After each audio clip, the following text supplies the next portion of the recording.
basically, like, this woman was, this guy was bullying her on the highway.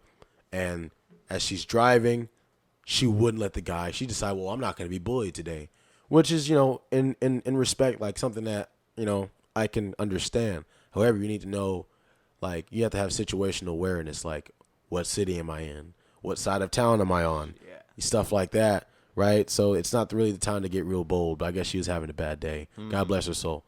But anyways, she's not letting this guy go around her. So she's like slowing down on purpose. And if he tries to switch lanes, she switches lanes, right?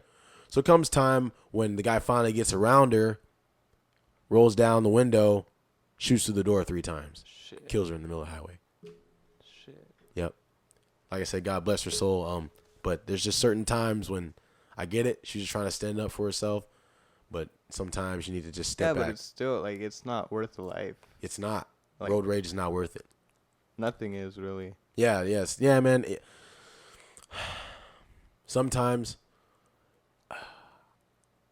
I'm trying to put this in like perspective. Yeah, we're gonna start getting, like, if you can't tell yet, we're gonna start getting to like that whole gun thing. Oh yeah. Yeah, I've been waiting for that. Yeah, we can do that. We can do that. Yeah, no, just keep going. Like, we're gonna get there eventually. Yeah. So sometimes you need to like realize, that you need to take a beating to give one later. In that situation, as if, like, this has happened to me before. It's no big deal. If I'm walking into a store and somebody says like something racially derogative towards me, I'm not gonna give that person a response, because especially, and it's like, it'll be like 3 of them. I'll be by myself. What am I gonna gain from saying something back and getting all tough and macho with 3 guys, and they beat me up on my way out of that restaurant?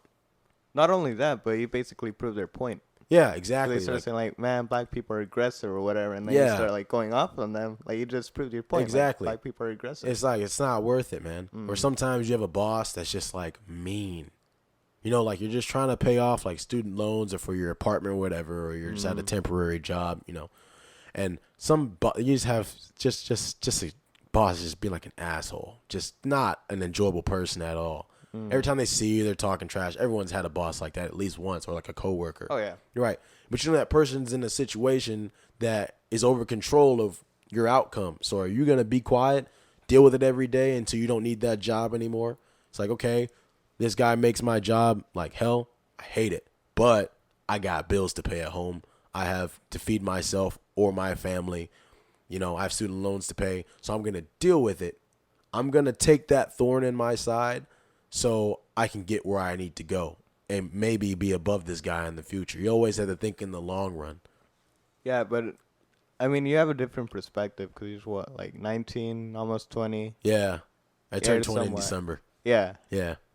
But there's also like 40, 50-year-old people in that same position, but they can't get out of it.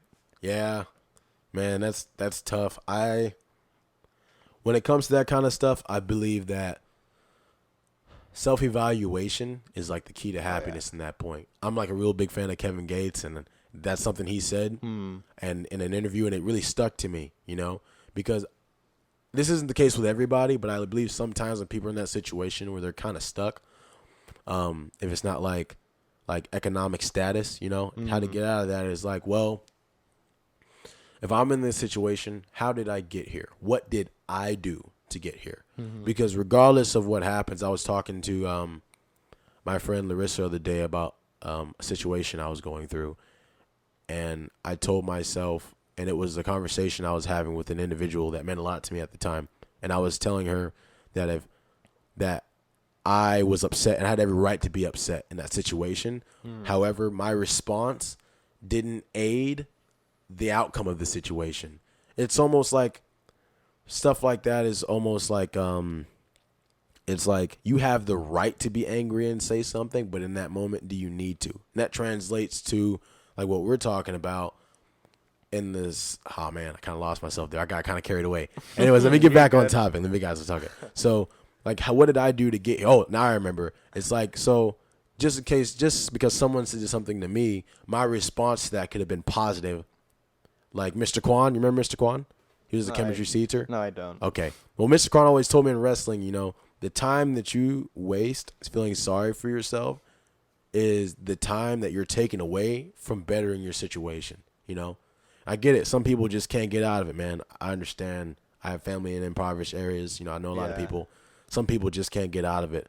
But sometimes you look at that person and you're like, you could have been better if you would have made better decisions, or if you would stop blaming other people for your problems. So that's how I feel about people that are older in that situation. It's rather one than the other, man. Yeah, and something I believe in is like karma, like good or bad. Yeah. So like good people, like if you're a good person for your whole life, like it's gonna pay off eventually. Oh yeah, yeah. Even if you're like one of those parents that are stuck in a situation, but like they're trying their best for like their family, Right. like, they're eventually gonna get paid back. Right. Exactly. Or even if you're like a shitty parent, you go out every weekend, you don't worry about your kids, like you're not gonna get like that kid's gonna follow the same path as you are, more likely. They're gonna like go out every weekend, whatever, so they're not gonna get paid back for it. Right, exactly. You're just setting like a bad tone for like literally the generations to come. Yeah. Not only just parents, just like if you're a bad person, you're gonna like get shot on overall. Yeah, man. Nothing. In the long run, you are. Yeah, nothing positive comes good from that. My mom always taught me that, but on more of a biblical level. Yeah. You know, you sow good seed. You sow seed in good soil, right? So you make good actions from a good heart, then you'll grow fresh fruit. You'll be prosperous, you know. And you know, staying on that topic a little bit, stay on that topic. It's like when you were saying like those people that work hard for their family. Yeah. I saw both my parents work hard and struggle, but I was a happy kid, and so were my parents, you know. And it's almost, you go to like those like almost uninhabitable islands that have those tribes that have been there for like millennia, right?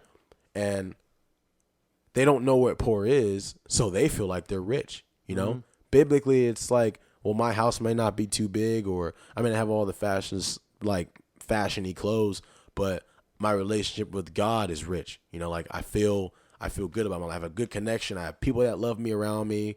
You know, I'm getting my grades in school. I'm doing what I need to do.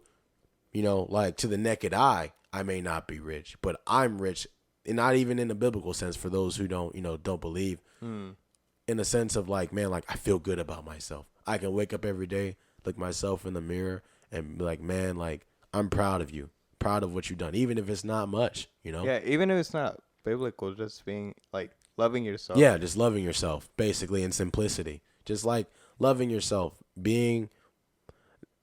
loving yourself, but loving where you're at, but still pushing yourself to get better. Don't get complacent.